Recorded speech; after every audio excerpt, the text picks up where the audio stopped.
As a nurse, what has surprised me the most when a patient took off their clothes? It was a quiet night shift. My last patient was an older man, maybe late 70s. He joked a lot, called me kid, and said he hadn't been to a hospital since the 80s. When I helped him change into the gown, he paused, looked down, and mumbled, "Sorry if this is awkward."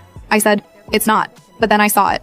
His chest, back, and arms were covered in old, deep scars. Dozens of them. I asked if he'd been in a bad accident. He shook his head. Worse, my father. He told me bits and pieces. How he ran away at 15. How he lied about his age to join the army just to escape. He said the only thing that kept him going was telling himself that one day, he'd have a normal life. A safe home. No yelling. No bruises. He never did. No wife, no kids.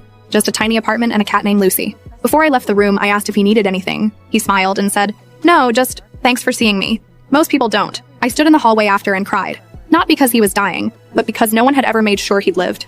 The next night, I brought him Lucy in a little carrier. He cried harder holding her than he did when they told him he had days left. He died with her asleep on his chest, and I stayed until his heart stopped.